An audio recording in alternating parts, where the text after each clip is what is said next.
بسم اللہ الرحمن الرحیم۔ شروع کرتا ہوں اللہ کے نام سے جو بے انتہا مہربان نہایت رحم کرنے والے ہیں۔ والضحى والليل إذا سجى ما ودعك ربك وما قلى وللآخرة خير لك من الأولى ولسوف يعطيك ربك فترضى ألم يجدك يتيما فآوى ووجدك ضالا فهدى ووجدك عائلا فأغنى فأما اليتيم فلا تقهر وأما السائل فلا تنهر وأما بنعمة ربك فحدث۔ قسم ہے چاشت کے وقت کی اور قسم ہے رات کی جب چھا جائے، نہ تو تمہارے رب نے اے نبی تمہیں چھوڑا اور نہ وہ بیزار ہو گئے ہیں۔ یقیناً تمہارے لیے انجام آغاز سے بہتر ہے۔ تمہیں تمہارے رب اے نبی بہت جلد انعام دیں گے اور تم راضی خوشی ہو جاؤ گے۔ کیا اللہ نے تمہیں یتیم پا کر جگہ نہیں دی اور تمہیں راہ بھولا پا کر ہدایت نہیں دی اور تمہیں تنگ دست پا کر تونگر نہیں بنا دیا؟ پس یتیم پر تم بھی سختی نہ کیا کرو اور نہ سوال کرنے والے کو ڈانٹو ڈپٹو، اور اپنے رب کے احسانوں کو بیان کرتے رہو۔ سامعین، اب ان آیتوں کی تفسیر سماعت کیجیے۔ سورہ ضحیٰ کا شان نزول۔ مسند احمد میں ہے کہ رسول اللہ صلی اللہ علیہ وسلم بیمار ہو گئے اور 1 یا 2 راتوں تک آپ تہجد کی نماز کے لیے نہ اٹھ سکے، تو ایک عورت کہنے لگی کہ تمہیں تمہارے شیطان نے چھوڑ دیا۔ اس پر یہ اگلی آیتیں نازل ہوئیں۔ جندب رضی اللہ عنہ فرماتے ہیں کہ جبریل علیہ السلام کے آنے میں کچھ دیر ہوئی تو مشرکین کہنے لگے کہ یہ تو چھوڑ دیے گئے، تو اللہ تعالیٰ نے والضحیٰ سے ما قلا تک کی آیتیں نازل کیں۔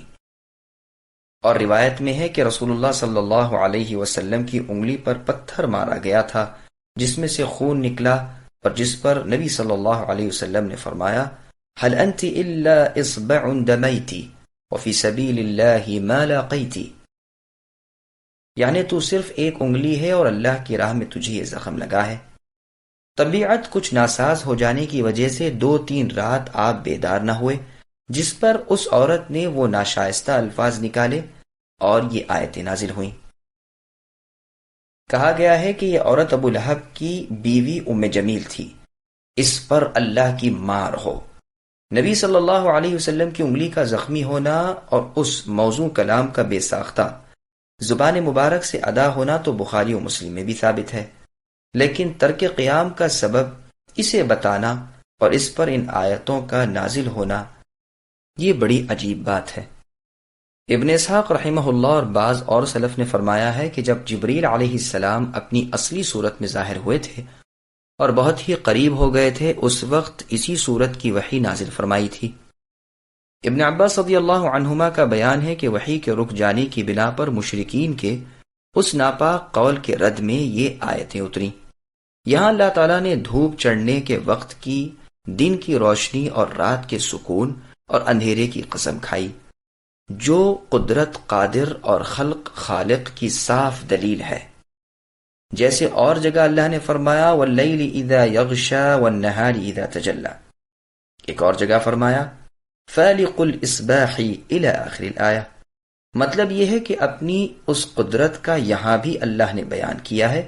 پھر آگے اللہ فرماتے ہیں کہ تمہارے رب نے نہ تو تمہیں اے نبی چھوڑا نہ تم سے دشمنی کی، تمہارے لیے آخرت اس دنیا سے بہت بہتر ہے، اسی لیے رسول اللہ صلی اللہ علیہ وسلم دنیا میں سب سے زیادہ زاہد تھے اور سب سے زیادہ تارک دنیا تھے۔ نبی صلی اللہ علیہ وسلم کی سیرت کا مطالعہ کرنے والے پر یہ بات ہرگز مخفی یعنی چھپی ہوئی نہیں رہ سکتی۔ رسول صلی اللہ علیہ وسلم کی شان مبارک۔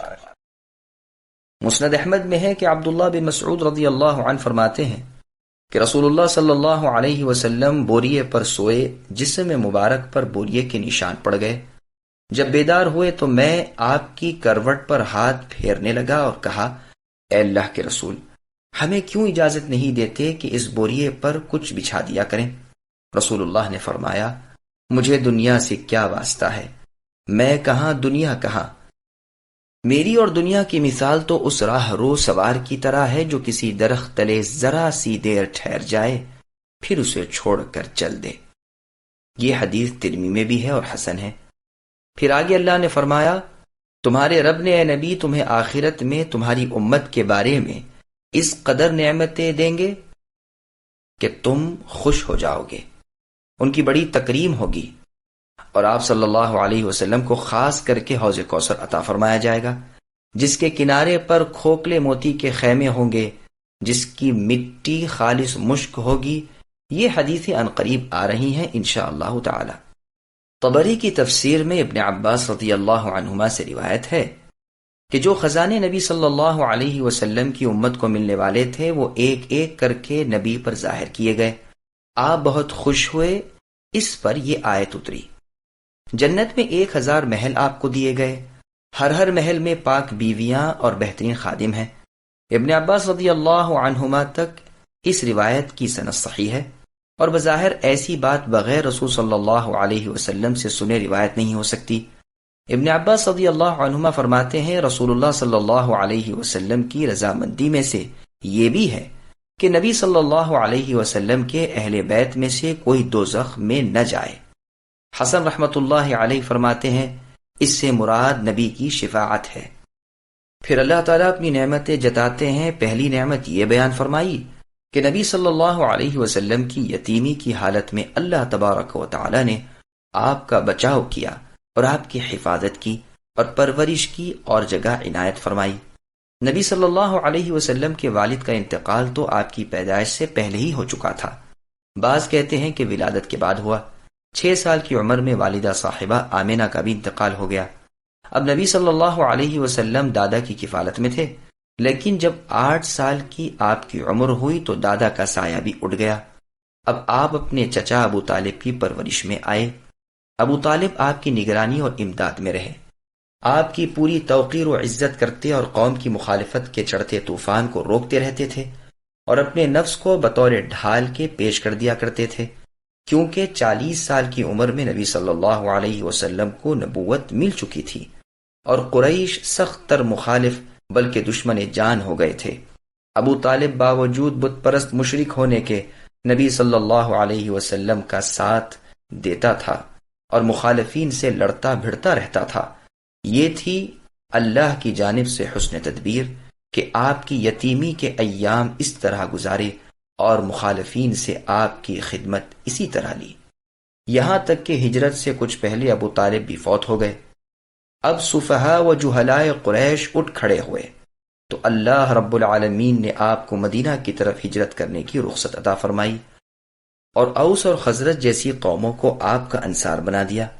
ان بزرگ انصار صحابہ نے آپ کو اور آپ کے مہاجرین صحابہ کرام رضی اللہ عنہم کو جگہ دی اور مدد کی، حفاظت کی، اور مخالفین سے سینہ سپر ہو کر مردانہ وار لڑائیاں کی۔ اللہ ان سب سے خوش رہے، یہ سب کا سب اللہ کی حفاظت اور اللہ کی عنایت، احسان اور اکرام سے تھا۔ پھر اللہ نے فرمایا کہ راہ بھولا پا کر اے نبی ہم نے تمہاری صحیح راستے کی طرف رہنمائی کی، جیسا کہ اور جگہ اللہ نے فرمایا ما كنت تدری ما الكتاب ولا الایمان الى آخر الآیہ، یعنی اے نبی اسی طرح ہم نے اپنے حکم سے تمہاری طرف روح یعنی جبریل یا قرآن کی وحی کی۔ تم یہ بھی نہیں جانتے تھے کہ ایمان کیا چیز ہوتی ہے، نہ کتاب کی خبر تھی، بلکہ ہم نے اسے نور بنا کر جسے چاہا ہدایت کر دی۔ بعض کہتے ہیں کہ مراد یہ ہے کہ رسول اللہ صلی اللہ علیہ وسلم بچپن میں مکے کی گلیوں میں گم ہو گئے تھے، اس وقت اللہ نے انہیں ان کی قوم کے پاس لوٹا لیا۔ بعض کہتے ہیں کہ شام کی طرف اپنے چچا ابو طالب کے ساتھ جاتے ہوئے رات کو شیطان نے نبی صلی اللہ علیہ وسلم کی اونٹنی کی نکیل پکڑ کر راہ سے ہٹا کر جنگل میں ڈال دیا، پس جبرائیل علیہ السلام آئے اور پھونک مار کر شیطان کو تو حبشہ میں ڈال دیا اور سواری کو راہ پر لگا دیا۔ بغوی نے یہ دونوں قول نقل کیے ہیں۔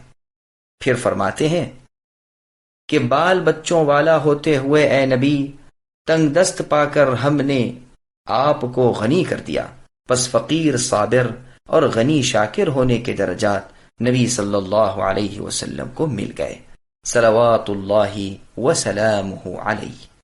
مسکین کو نہ جھڑکو۔ قتادہ رحمۃ اللہ علیہ فرماتے ہیں کہ یہ سب حال نبوت سے پہلے کے ہیں، بخاری و مسلم وغیرہ میں ہے کہ رسول اللہ صلی اللہ علیہ وسلم نے فرمایا کہ تونگری مال و اسباب کی زیادتی سے نہیں بلکہ حقیقی تونگر وہ ہے جس کا دل بے پرواہ ہو۔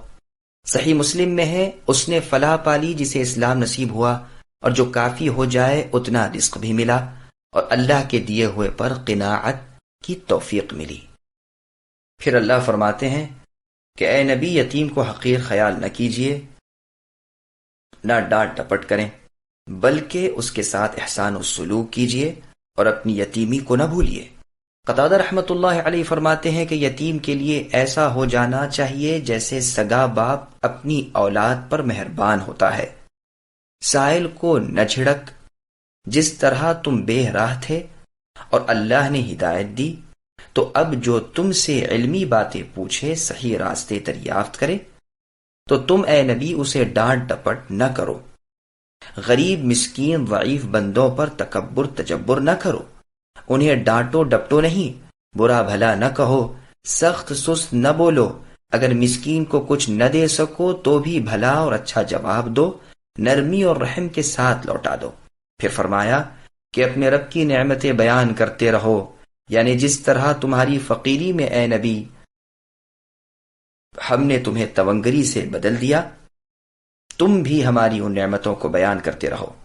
اسی لیے رسول صلی اللہ علیہ وسلم کی دعاؤں میں یہ بھی تھا وَاجْعَلْنَا شَاكِرِينَ لِنِعْمَتِكَ، اے اللہ ہمیں اپنی نعمتوں کی شکر گزاری کرنے والا بنائیے، مُثْنِينَ بِهَا، ان نعمتوں کی وجہ سے آپ کی ثنا یعنی پاکی بیان کرنے والا بنائیے، قابلیها، ان کا اقرار کرنے والا کر دیجیے، وَأَتِمَّهَا عَلَيْنَا، اور ان نعمتوں کو ہمیں بھرپور عطا کیجیے۔ ابو نضرہ رحمۃ اللہ علیہ فرماتے ہیں کہ مسلمانوں کا یہ خیال تھا کہ نعمتوں کی شکر گزاری میں یہ بھی داخل ہے کہ ان کا بیان ہو۔ سنن ابی داود میں نبی صلی اللہ علیہ وسلم کی حدیث انس رضی اللہ عنہ سے مروی ہے کہ مہاجرین نے کہا اے اللہ کے رسول، انصار سارا کا سارا اجر لے گئے۔ فرمایا نہیں، جب تک کہ تم ان کے لیے دعا کیا کرو اور ان کی تعریف کرتے رہو۔ سنن نبی داؤد میں ہے کہ اس نے اللہ کی شکر گزاری نہیں کی جس نے لوگوں کی شکر گزاری نہ کی۔ مجاہد رحمۃ اللہ علیہ فرماتے ہیں کہ یہاں نعمت سے مراد نبوت ہے، ایک روایت میں ہے کہ قرآن مراد ہے۔ علی رضی اللہ عنہ فرماتے ہیں مطلب یہ ہے کہ جو بھلائی کی باتیں آپ کو معلوم ہیں وہ اپنے بھائیوں سے بھی بیان کیجیے۔ محمد ابن اسحاق رحمہ اللہ کہتے ہیں کہ جو نعمت و کرامت نبوت کی تمہیں ملی ہے اے نبی، اسے بیان کرو، اس کا ذکر کرو اور اس کی طرف لوگوں کو دعوت دو۔ چنانچہ نبی صلی اللہ علیہ وسلم نے اپنے والوں میں سے جن پر آپ کو اطمینان ہوتا پوشیدگی سے پہلے پہل دعوت دینی شروع کی، اور آپ پر نماز فرض ہوئی جو آپ نے ادا کی۔ سامعین الحمدللہ، سورۃ الضحیٰ کی تفسیر مکمل ہوئی۔